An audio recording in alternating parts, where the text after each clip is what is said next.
Hey, what's up mga kalods? Like and subscribe. Don't forget a notification bell button, yung all notification bell button na i-click para ma-notify kayo dito sa aking malupitang YouTube channel, main vlogging channel. Wow, inulit mo lang Kuya Mo Hensley. Main vlogging channel tapos vlogging channel. Na name, na name ay Ainsley TV Vlogs YT. Yun po mga kalods. At ako nga po pala si Ainsley Alvarez from BSIT 1-2 sa PINMA UCL. And good day everyone. Good morning, good afternoon. Magandang gabi sa inyo. good morning, good afternoon. Magandang gabi. Wow.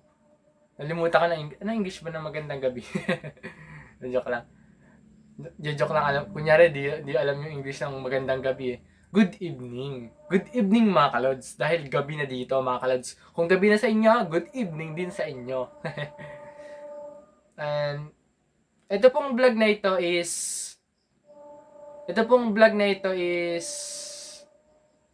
ang i-vlog po natin ngayon is i-explain ko po sa inyo kung anong benefits nung mapipili kong 5 planks exercises. 5 planks exercises sa yoga. Ginagawa to sa yoga or pwede din namang hindi sa yoga, pero kahit mag-exercise ka lang sa bahay nyo, mga kalods, is pwede nyo gawin tong 5 planks exercises na i-explain ko sa inyo or papakita ko sa inyo kung ano yung benefits, explain ko sa inyo yung mga benefits nung 5 planks na sasabihin ko sa inyo dito sa aking vlog na ito na episode, which is episode 32 ng ating vlog dito sa ating vlogging channel na name ay Ainsley TV Vlogs YT. At ako nga po pala si Ainsley E. Alvarez. Wow, binuo ni Kuya Mo Ainsley the Minor PH. Hoy, ni Kuya Mo Ainsley. Wow, nasanay sa gaming channel. Let's go mga kalods. At tara na po susunod na clip mga kalods. Let's go mga kalods. Let's go. For today's vlogs mga kalod. For today's vlog mga kalods. Oh, may S vlogs. Ay i-explain po sa inyo kung ano mga benefits ng 5 planks exercises na pwedeng gawin sa bahay, tapos pwede din gawin sa mga yoga something kineme nyo. Mga yoga class. At i-explain ko sa inyo kung ano mga benefits nun and kung ano yung mga experiences ko doon mga kalods. Or something like that. Experience and explain ko rin sa inyo kung yung mga experience ko, paano ko ba natawid yun. Yan yung example, paano ko natawid yung pag-exercise ko, paggawa ko ng mga exercise na 5 planks na ipapakita ko sa inyo. Which is ito ay for PE class sa aking pinapasukang school, which is PINMA Union College of Laguna sa Santa Cruz, Laguna, mga kalods. Wow! School reveal in college, ako nga po pala is BSIT 1-2. Mga kalods, yun ang section ko. BSIT 1-2. First year college, mga kalods, sa PINMA UCL. Wow! For the reveal ng school and sections. Si Kuya Mo Ainsley. TV Vlogs YT, wow. At tara na po sa susunod na clip, mga kalods talaga. Let's go, mga kalods. Let's go, mga ka-PINMA UCL. Wow. At tara na po talaga sa susunod na clip, mga kalods. I-explain ko na po sa inyo yung mga benefits and experiences ko dito sa paggawa ko ng 5 planks exercises or plank exercises dito sa PE class namin, mga kalods. Sa PINMA UCL School University. Wow! University. Let's go mga kalods. Let's go. Tara na talaga. Let's go mga kalods. Ang una ko pong i-explain sa inyo kung ano yung benefits ng exercises na to or exercise na to, which is yung plank exercises na ito, mga kalods, ang una ko pong iano is forearm plank exercises. Para mas maganda pakinggan. Forearm planks exercises. Yun po ang una kong i-explain sa inyo kung ano yung mga benefits nun or benefits.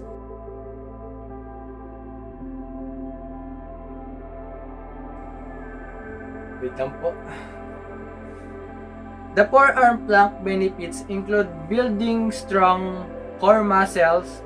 The forearm plank benefits include building strong core muscle, improving posture, increasing stability, and strengthening the upper body and legs. Bubul pa nga sa English. It can also help reduce back pain by stabilizing the spine and can prevent injuries by creating a stable foundation for movement. Yung paggalaw. Stable foundation for movement, mga kalods. Po, ganun. Core strength and stability. The plank is an isometric exercise that strengthens your core, include the abdominals, obliques, and transverse.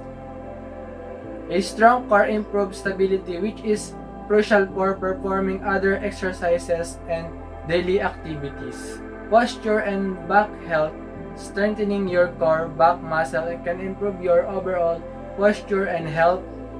Effect of posture and health. It can reduce back pain by stabilizing the spine without the spinal crunches. Google pa nga. Total body injury prevention. The exercise also builds strength in your shoulder, chest, upper back, and thighs. A strong and stable core is essential for injury prevention during both workouts and daily activities. And dadako naman po tayo sa pangalawang plank exercise na napili ko na i-explain ko sa inyo yung benefits po. At tara po sa susunod na clip. Let's go! Let's go, mga kalods. At ngayon po is dadako na tayo sa pangalawang plank exercise sa PE, mga kalods, which is yung side plank exercise.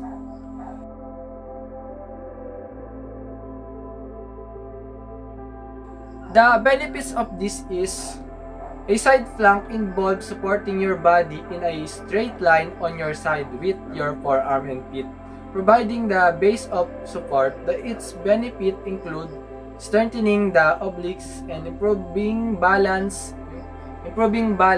and posture and enhancing hip stability. To perform it, lie on your side, place your elbow directly under your shoulder and lift your hips off the floor to form a straight line from head to heels. Ini-improve na po yung balance and posture. Yun ang benefits nun. And enhancing hip stability. Tara na po sa susunod na clip, which is yung pangatlong i-explain ko sa inyo ng benefits nun. Napili ko. Let's go, mga kalods. Ngayon po is dadako na tayo sa pangatlo na explain ko sa inyo kung anong benefits nun, which is ang napili kong pangatlo is plank jack exercise. Pangatlong napili ko na explain ko sa inyo kung anong benefits nito, mga kalods. Po nito, mga kalods.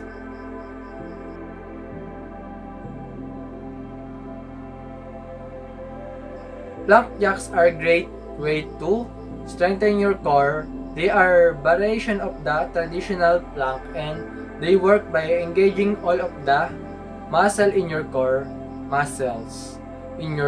While doing this exercise, you'll contract your abs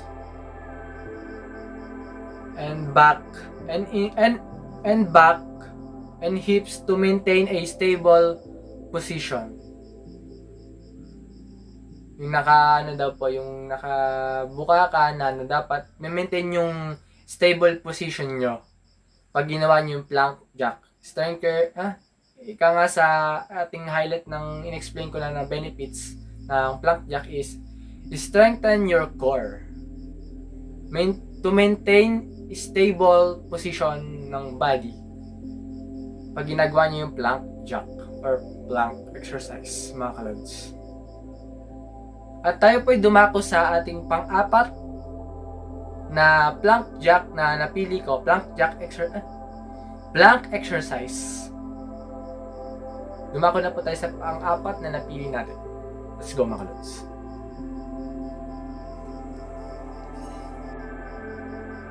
Ngayon po is dadako na po tayo sa pang-apat na napili natin na plank exercise.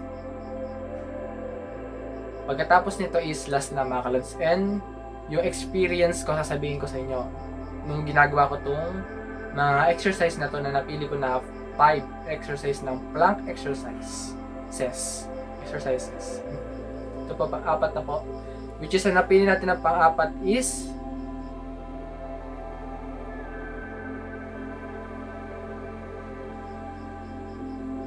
mountain climber plank exercise. Sasabihin ko sa inyo kung anong benefits nito. Explain ko sa inyo, mga lads. The benefits of this mountain climber plank exercise is a full body workout that benefits cardiovascular health core, strength and core strength and muscular endurance. It works multiple muscle groups simultaneously, including the shoulders, arms, chest, and legs, while also increasing your heart rate to burn calories and improve agility.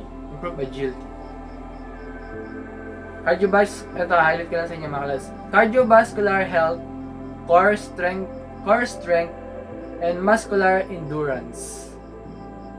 And to improve our agility, to burn calories. Yun po ang highlight ng mountain climber plank exercise na yun, mga kalods, which is yung pang-apat na napili natin, mga kalods.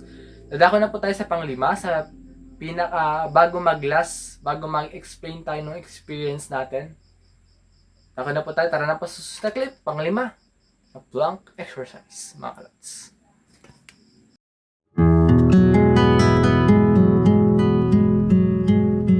Ngayon, dadako na po tayo sa pang-5 plank exercise na i-explain ko sa inyo kung ano yung benefits nung exercise na plank exercise na yun, mga kalods. Explain po sa inyo yung benefits nun, mga kalods.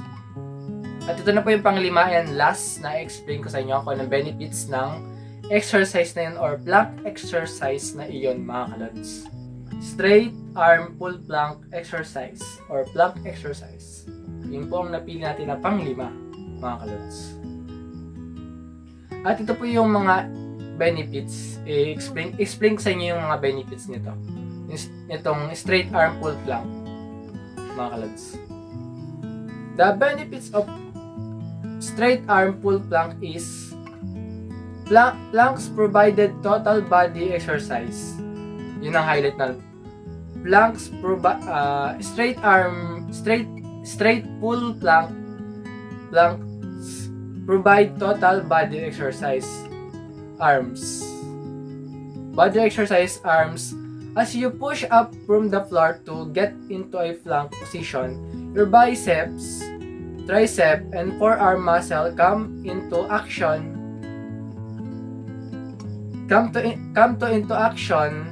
Into action, chest and shoulders planks. Also engage the muscle in your shoulders and pectoral muscles in your chest, promoting upper body strength. Para mapalakas yung upper body mo. Yun yung upper body strength and yung straight arm pull plank. Yun po ang benefits nun, mga kalods. At dumako na po tayo sa pinaka-last, which is yung kung ano yung mga experiences ko nung ginagawa ko tong plank na to, etc. etc. At marami pa pong iba na iluduksong ko sa experiences ko dito sa paggawa ko ng 5 planks na napili ko na, which is yung pinakita ko sa inyo sa vlog na ito. Let's go mga kalods. Tara na po talaga sa pinaka-last, mga kalods. Let's go mga kalods. At yun naman po mga kalods, dadako naman tayo sa pag-i-explain ko sa inyo ng aking mga experiences tsaka yung mga natutunan ko dito sa paggawa natin ng plank exercise na to mga kalods. Yung pinakita ko sa inyo kanina mga kalods na 5 plank exercises, 5 plank exercises na, which is yung in-explain ko sa inyo yung mga benefits ng 5 plank exercises nung pinakita ko sa inyo mga kalods. Ngayon naman, kung kanina explain tayo ng benefits ng 5 yon, na pinakita ko, yung 5 pa. 5 na, 5 pa. Yung 5 plank exercise na yun mga kalods. Ang una natin na anin is kung ano yung experiences ko doon. Mahirap siya pero kakayanin mo naman. Tumba-tumba ako, na kailangan try ako para magawa ko yun mga kalods. Mga plank exercise na yun na 5. Na kailangan try ako. 2 to 3 tries bago ko nagawa yon. Yung 5 plank exercise na yun mga kalods, na pinakita ko sa vlog na ito mga kalods. At dumako naman tayo sa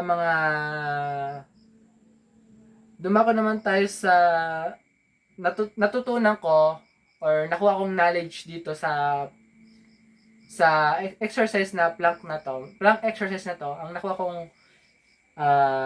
kong knowledge is prepare, do that in a exactly right way to do yung exercise na yon. Dapat daw po is gawin nyo na yung pinakatama, hindi yung parang nakailang try ka bago yung magawa, which is okay din naman yung mag-try ka na mag-try, pero dapat gawin mo ng tama. Pero gugulan ako na. Ang natutunan ko po dito is gawin ng tama, gawin ng may balance. Kung ano yung pinapakita sa search mo sa YouTube or Facebook, gawin mo yon, and sundin mo yung mga instruction or step by step kung paano gawin yon. Kung yung step by step instructions na binigay sa iyo nung sinearch mo yung binigay sa inyong plank exercise na gagawin nyo for activities or assignment ninyo. Gawin nyo yung step by step ng tama, and na-search, which is yung search nyo sa YouTube, Facebook, Google. Gawin nyo ng tama, in short. Medyo magulo, pasensya na po. Prevent injury. Para po, ang natutunan ko po, para hindi ma-injury sa paggagawa ng plank exercises na yon is dapat gawin ng tama para hindi magka-injury. Yun ang pangalawa kong natutunan. Gawin ng tama para hindi magka-injury, mga kalods. And thanks for watching mga kalods. Bye mga kalods. See you in my next video. Like and subscribe. Don't forget yung notification bell button na i-click, yung all notification bell button na i-click para ma-notify kayo dito sa aking malapitang YouTube channel, main vlogging channel, wow, main vlogging channel pa, saan ka pa? Let's go mga kalods. At tara na po sa talaga mag-outro mga kalods, at mag-end sa video na to mga kalods. Tara na talaga mag-outro. Bye mga kalods. Stay safe po mga kalods. Let's go.